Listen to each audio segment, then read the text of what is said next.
सरकार ने एसआईटी जरूर बनाई है, लेकिन क्या एसआईटी को निष्पक्ष काम करने देंगे, ये भी एक सवाल है बड़ा।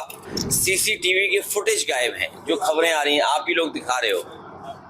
और फिर उससे भी बड़ा दुखद बात यह है कि अधिकारी बताइए हमारे सनातन धर्म के साधु संत पुजारियों का पूछताछ करेंगे। ये समय नहीं है इस बात का कि हम लोग प्रभु श्री राम, मर्यादा पुरुषोत्तम श्री राम जी के बारे में बात करें। लेकिन जो कुछ खबरें आ रही हैं, जो कुछ लोग देख रहे हैं, बहुत दुखद है।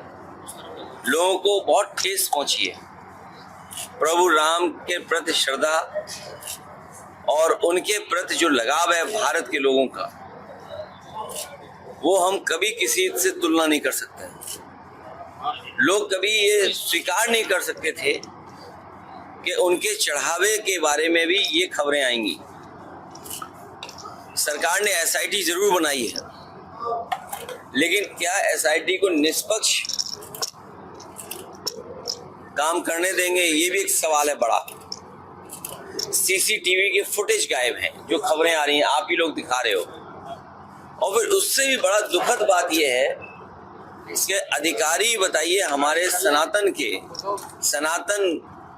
धर्म के साधु संत पुजारियों का पूछताछ करेंगे। आपने पहले भी पूजनीय शंकराचार्य जी को देखा कि किस तरह अपमानित होना पड़ा उन्हें। भारतीय जनता पार्टी ने ये साबित कर दिया है तो धर्म से ज्यादा उन्हें धन से प्यार है। धर्म से ज्यादा उन्हें धन से प्यार है। और सनातन परंपरा को इतनी बड़ी ठेस पहुंचाना कोई कल्पना नहीं कर सकता था। हमें उम्मीद है कि सच्चाई सामने आएगी। आज योग दिवस मनाया गया था, को लेकर ये योग दिवस आज अंतर्राष्ट्रीय स्तर पर मनाया जा रहा है।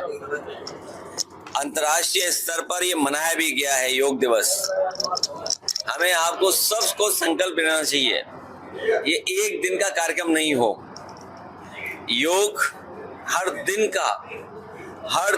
प्रतिदिन हम लोग योग के कार्यक्रमों में शामिल हों, या व्यक्तिगत रूप से योगा हम लोग करें, उसको सीखें, समझें और हम किसी को गुरु बनाएं, उसके माध्यम से सीखते रहें।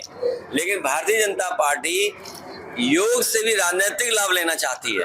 और भारतीय जनता पार्टी के लोगों को देखो कि केवल अंतर्राष्ट्रीय योग दिवस के दिन योगा करते हैं, अंतर्राष्ट्रीय योग दिवस के दिन योगा करते हैं, और बाकी 364 दिन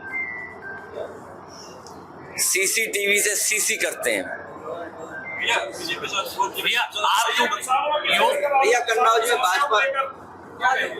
जब तक भारतीय जनता पार्टी रहेगी, संकट रहेगा। आलू का संकट हो, देश पे संकट हो, महंगाई पे संकट हो। बीजेपी रहेगी तो संकट रहेगा, बीजेपी हटेगी तो संकट हटेगा। और मैं कन्नौज के लोगों से विशेष कहना चाहता हूं, आपने मंडी को उजड़ते हुए देखा है, किसानों के आलू की पैदावार की लूट होते हुए हम और आप देख रहे हैं। ये जो लोग प्रचार कर रहे हैं, चर्चा कर रहे हैं नवंबर में चुनाव होगा, ये हमें आपको झूठ बोल रहे हैं। ये ऐलान कर करके जनता का मन टटोलना चाहते हैं। अपनी सर्वे टीम लगा करके सर्वे कराना चाहते हैं कि नवंबर में चुनाव अगर हम करेंगे तो 50 से ऊपर सीटें जीत पाएंगे कि नहीं जीत पाएंगे। और आप सब किसान और गांव गरीब से जुड़े लोग हैं। अभी खाद की जरूरत पड़ने जा रही है, डीएपी की जरूरत पड़ने जा रही है। गेहूं की जब फसल होगी या अन्य फसलें होंगी तो इनके पास न डीएपी है न खाद है। और महंगाई कितनी बढ़ गई। अगर एथेनॉल न मिले पेट्रोल में तो बताओ पेट्रोल की कीमत क्या होगी। बिजली कितनी महंगी है। नौकरी दी नहीं, रोजगार दिए नहीं, विकास ठप। सुना है मंत्री नए मंत्री बने हैं और बिजली गायब। नए मंत्री आते ही बिजली गायब हो गई। और उन्हीं के क्षेत्र में वो कौन सा गांव है जहां सोलर का प्लांट लगा है बिजली का? फकीरपुर। मैं ये कह रहा हूँ समाजवादियों ने तो फकीरपुरवा में एक बिजली लगवा दी थी, एक नए गांव में ये बिजली लगा के दिखाते हैं, फ्री बिजली।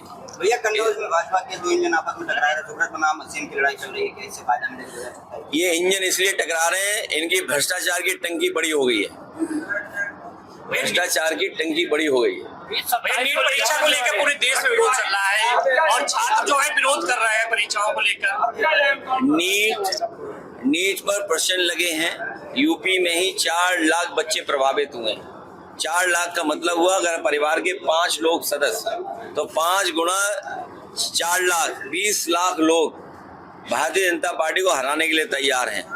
और जब 20 लाख का हर विधानसभा में कहोगे तो विधानसभा में कितने वोट पाएंगे बीजेपी के लोग? और किसी भी इनकाउंटर के पक्ष में हम लोग नहीं हैं। संस्थाएं हैं, कोर्ट है, एजेंसीज हैं, हमें उन पर भरोसा करना पड़ेगा, हमें उन्हें स्ट्रेंथन करना पड़ेगा, हमें अपने थाने ठीक करने पड़ेंगे, हमें अपनी जांच जो करते हैं उनको और स्ट्रेंथन करना पड़ेगा, पुलिस को साधन देने पड़ेंगे। फॉरेंसिक लैब बना था यहाँ, बताइए बर्बाद कर दिया कि नहीं करते? न्याय दिलाने में फॉरेंसिक लैब हमारी मदद करती है। आपने जेल की इंस्टीट्यूशन को खत्म कर दिया। आप पुलिस से मनमाना काम इसलिए करा रहे हो क्योंकि आप उनसे पॉलिटिकल लाभ लेते हो। अगर पॉलिटिकल लाभ लोगे तो उसका मनमानी करेंगे, इसलिए भ्रष्टाचार भी है। इसलिए इस सब का एक ही रास्ता है कि सब आप लोग वोट डालें और बीजेपी को साफ करें। भैया चुनाव करीब आ रहा है, और जहाँ चुनाव होता है वहाँ पे सीबीआई सीआईडी वगैरह जांच टीमें जो है पहुँच जाती है जांच करने के लिए। तो अगले कुछ समय में चुनाव यूपी में के यहाँ पे भी तो अच्छी बात है। कन्नौज में बहुत आलू है, सीबीआई ईडी इनकम टैक्स आलू देखने आएगी, अच्छी बात है, वो देखें आगे आलू कैसा चल रहा है यहाँ पर। और जो हाईवे की वजह से मंत्री जी का विभाग हाफ हुआ है, हमें उम्मीद है एक्सप्रेसवे पे चलेंगे जब ये विभाग के लोग, तो ये तो जरूर जानकारी करेंगे और सीधे हाईवे से वहीं जाएंगे जिनकी वजह से आगरा लखनऊ एक्सप्रेसवे खराब हो रहा है। बीजेपी नहीं चाहती है कि लोग आगरा लखनऊ की एक्सप्रेसवे की तारीफ करें, वो अपने जैसा एक्सप्रेसवे बनाना चाहते हैं। जैसे उनके एक्सप्रेसवे में खराब हो गए वैसे ये भी बनाना चाहते हैं। साधु संतों की जांच अधिकारी कैसे कर सकते हैं? साधु संत हमारे पूजनीय हैं। एसआईटी की जांच कौन करेगा? और इसीलिए डिले कर रही है, इससे सच्चाई बाहर ना आए।